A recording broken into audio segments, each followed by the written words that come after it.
ಏನಣ್ಣ ಪ್ರಾಬ್ಲಮ್ ಇದು ಗಾಡಿ? ಏನು ಪ್ರಾಬ್ಲಮ್ಮು? ರೈಜು ಜಾಸ್ತಿ ಇದು ಮಾಡೋಕೆ ಟೈಟ್ ಆಗ್ತದೆ. ಇದು ಎಸ್ಲೈಡು ಟೈಟ್ ಆಗುತ್ತೆ, ಫುಲ್ ಟೈಟ್ ಹಿಡಿಯೋಕ್ಕಾಯ್ತಲ್ವಾ? ಫುಲ್ ಒಂಥರ ಕೇಬಲ್ ಜಾಮ್ ಆದಂಗೆ ಐತೆ ಅಲ್ವಾ? ಇದಕ್ಕೊಂದು ಸಿಂಪಲ್ ಐಡಿಯಾ ಬೈಲಿ, ಹಿಂಗೆ ಹಿಡ್ಕೊ ಮೊಬೈಲ. ಸಿಂಪಲ್ ಐಡಿಯಾ ಆಯಿತಾ? ಇದಂತ ಬಿಚ್ಕೊಳ್ಳಿ, ಬಿಚ್ಕೊಂಡ್ಬಿಟ್ಟು ಇದನ್ನು ತಕ್ಕೊಳ್ಳಿ. ಇದನ್ನು ಈಚೆ ಹಾಕ್ಕೊಳ್ಳಿ. ನೋಡಿ ಇಷ್ಟು ಡೆಸ್ಟ್ ಇದೆ. ಇದು ಟೈಟ್ ಬರೋದು ಇನ್ನೇನು ಬರುತ್ತೆ ನೋಡಿ, ಈ ಥರ ಒರೆಸ್ಕೊಬಿಟ್ಟು ಆಯಿತಾ? ಇದನ್ನು ಒರೆಸ್ಕೊಳ್ಳಿ.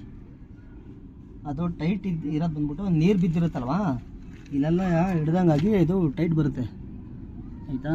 ಸೊ ಹಂಗಾಗಿ ಪ್ರತಿಯೊಬ್ಬರು ಇದನ್ನು ನೀಟಾಗಿ ಒರೆಸ್ಕೊಳ್ಳಿ. ನೆಕ್ಸ್ಟು ಇದನ್ನು ಒರೆಸ್ಕೊಳ್ಳಿ.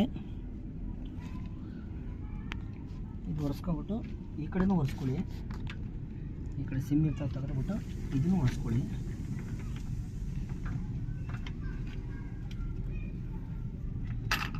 ನೀಟಾಗಿ ಒರೆಸ್ಕೊಂಡಾದ್ಮೇಲೆ ಲೈಟಾಗಿ ಸ್ವಲ್ಪ ಆಯಿಲ್ ಹಾಕ್ಬಿಡಿ ಇದಕ್ಕೆ.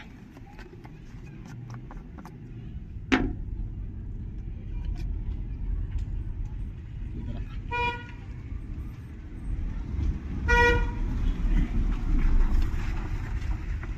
ಲೈಟಾಗಿ ಆಯಿಲ್ ಹಾಕ್ಕೊಳ್ಳಿ. ಮತ್ತು ಹಾಗೆ ಇದಕ್ಕೂ ಆಯಿಲ್ ಹಾಕಿ,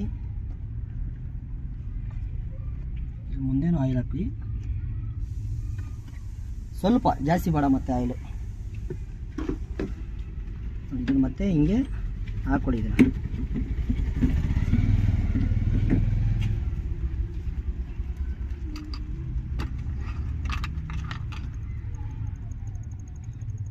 ಆಯಿಲ್ ಹಾಕ್ಕೊಂಡು ಇದನ್ನು ಮತ್ತೆ ಇದನ್ನು ಹಾಕ್ಕೊಳ್ಳಿ. ಹಿಂಗೇನೆ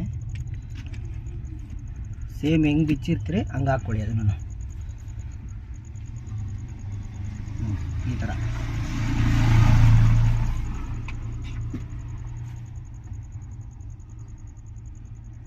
ಬಿಡಿಸ್ಕೊಂಡು ಇದನ್ನು ಈ ಹೋಲಿಗೆ ಹಿಂಗೆ ಹಾಕ್ಕೊಬಿಟ್ಟು ಇದನ್ನು ಹಾಕ್ಬಿಟ್ಟು ನೀಟಾಗಿ ಹಿಂಗೆ ಹಾಕ್ಕೊಬಿಡಿ. ಇದು ಅಮ್ಕ್ಬಿಟ್ರೆ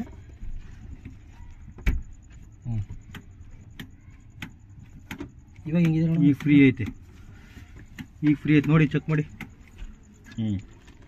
ಫ್ರೀ ಆಯ್ತಾ? ಪರವಾಗಿಲ್ಲವಾ? ಮಳೆಗಾಲದಲ್ಲಿ ಸ್ವಲ್ಪ ನೀರು, ಮಳೆಗಾಲದಲ್ಲಿ ಈ ಥರ ಪ್ರಾಬ್ಲಮ್ ಆಗುತ್ತೆ. ಹಂಗಾಗಿ ಏನು ಮಾಡಿ, ನೀವು ಈ ಥರ ಒಂದು ಜಸ್ಟ್ ಕ್ಲೀನ್ ಮಾಡಿ ಹಿಂಗೆ ಹಾಕೊಳ್ಳಿ. ನೋಡಿ ಇದು ಫ್ರೀ ಇದೆ, ಫುಲ್ ಫ್ರೀ ಇದೆ. ಹೊಸ ಗಾಡಿ ಇನ್ನೂ ಫ್ರೀ ಆಗಬೇಕು ಅಂತಂದರೆ ಈ ಕೇಬಲ್ ಒಳಗೆ ಆಯಿಲ್ ಹಾಕ್ಕೊಳ್ಳಿ. ಈ ಕೇಬಲ್ ಒಳಗಡೆ ಆಯಿಲ್ ಹಾಕ್ಕೊಳ್ಳಿ. ಸಿರಿಂಜ್ ತೊಗೊಬಿಟ್ಟು ಸಿರಿಂಜಲ್ಲಿ ಹಾಕ್ಕೊಳ್ಳಿ. ಈಗ ಆಲ್ಮೋಸ್ಟ್ ಫ್ರೀ ಆಯ್ತು ಇದು. ಯಾಕೆಂದರೆ ಇದು ಹೊಸ ಗಾಡಿ, ಕಾರ್ಪೆಟ್ರಲ್ಲಿ ಜಾಮ್ ಆಗಲ್ಲ. ಹೌದು, ಬರೀ ಇದು ಕೇಬಲಲ್ಲಿ ಮತ್ತು ಇದರಲ್ಲಿ ಮಾತ್ರ ಜಾಮ್ ಆಗುತ್ತೆ. ಇದು ಏನಾಗುತ್ತೆ, ಇಲ್ಲಿ ಸ್ವಲ್ಪ ಒರೆಸ್ಬಿಟ್ಟು ನೀಟಾಗಿ ಹಾಕ್ಕೊಂಡ್ರೆ ಆಲ್ಮೋಸ್ಟು ಎಸ್ಟೇಟು ಫ್ರೀ ಆಗುತ್ತೆ. ಹೌದು. ಓಕೆ, ನಮಸ್ಕಾರ ಸ್ನೇಹಿತರೆ.